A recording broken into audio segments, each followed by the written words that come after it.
We're joined now by a great friend of the broadcast, good friend of the American Center for Law and Justice as well, Congresswoman Claudia Tenney, who represents New York's 24th Congressional District. And that's key to the first part of our discussion with Congresswoman Tenney, because, Congresswoman, we have heard about a surge of illegal immigration at the northern border.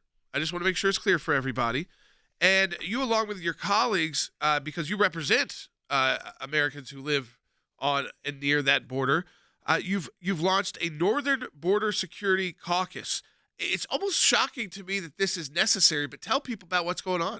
Well, thank you for having me on, and thank you for highlighting this. And while everybody's focused on the southern border, you can go back to my interviews even years ago where I say, don't forget, there's a northern border, and we have issues on this border. And what's happened is the overstressed situation on our border agents in the southern border, because of the failure of the Biden administration and Secretary Mayorkas to enforce the law, to do the common sense things that we did under the Trump administration, continues to cause this cartel control of the border, whether it's trafficking drugs, human trafficking, the disasters we're seeing throughout our country. And we've diverted so many of our northern border agents who control a huge swath of land across, all the way across, including a big part of New York, have been diverted to the southern border to try to help deal with the mass immigration there. We now see in the northern border of New York, and that's I'm just referring to the Swanton sector, is actually over 800% increase since Biden took office. So this is a major problem up in the New York region, and we don't have the border agents to handle it. We also have a state reservation, a Native American reservation on that border with Canada that sort of crosses the border, and that's controlled by our New York governor mostly. There's some arrangements that have been in place, but for decades it's been a problem. So people in New York see this porous border upstate. We've heard from our sheriffs around the northern New York region and down into my district that they have seized all kinds of cars with fentanyl that have come from the northern border. These people are able to get to New York City and other areas where they meet up with their cartel friends and distribute this dangerous fentanyl and other illicit drugs all around our country. They human traffic. We've heard about gun running. It used to be illegal cigarettes until the Democrats made them legal and really hurt our other cigarette manufacturers against them. So this has just been an area that has plagued New York and is even worse now because we don't have border agents who can focus their time on this really important issue. You know, the border issues are significant around the country, and you're right, the northern border has not gotten the attention. We've talked about it here when we've talked about it with you before.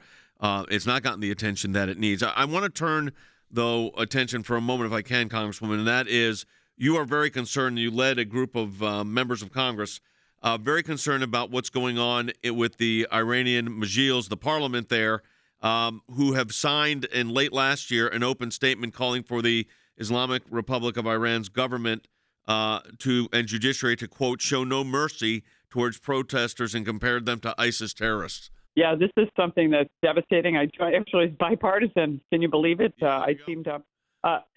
Marco Rubio and, of all people, Katie Porter, Senator Cardin, and numerous others. We teamed up. I led the letter with Marco Rubio and called for our Director of National Intelligence to look into this.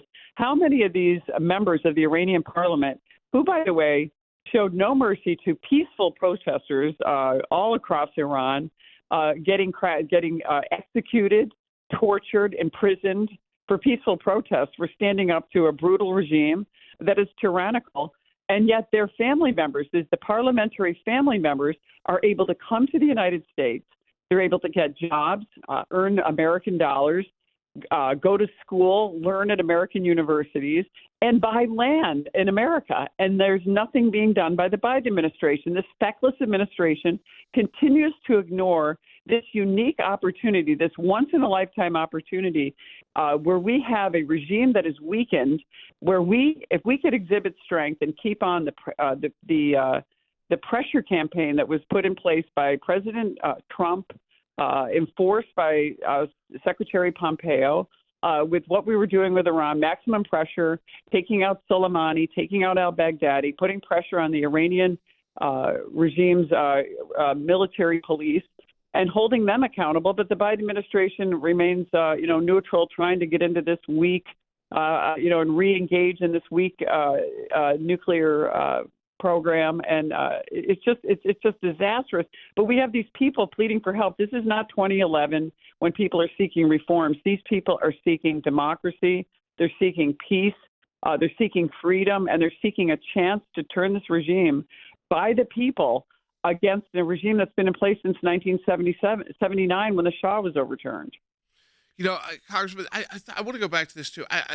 It's nice to hear that there's some bipartisan work on Iran, because the human rights abuses are so egregious. Their military actions, the attempt to get nuclear weapons, the rhetoric that they use against the United States and our ally Israel, the calling for the destruction of our country, of the state of Israel as well, and that it shouldn't be a partisan issue to oppose this Iranian regime. And it seems like, while there may be some of that pushback that goes on from the executive branch, that Congress and the legislative branch is waking up to the fact that, hey, we need to unite around this issue.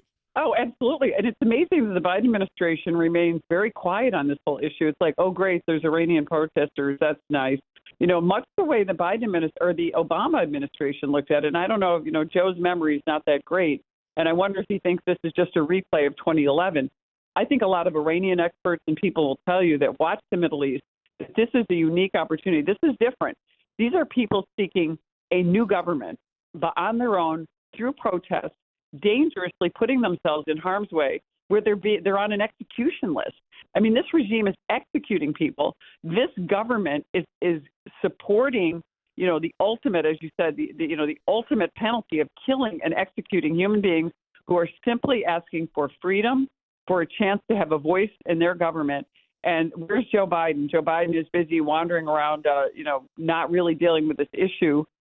Who knows what he is, criticizing poor women who have lost their children to fentanyl overdoses and mocking them and laughing at them. I mean, this is really incredible that we're seeing this. And the interesting thing is, look at the bipartisan support, because guess what? The Iranians around the world, the diaspora who have gone other places, have done exceedingly well, because this is a country that is known for its historic achievements and contributions to humankind for centuries. The Persian culture, a very educated part of the world that has been ravaged and destroyed by this regime, by this, religious tyranny that we have there. And they're causing disruption and violence in the Middle East, the biggest sponsor of terrorism, the biggest problem that Israel faces, our partner in the Middle East. Imagine a free and democratic Iran could change actually the world, because peace in the Middle East would really change the balance of power. You're right, Congressman. We appreciate you being on. Thank you so much for all you're doing for your constituents, but also for all of us around the country. We appreciate it so much.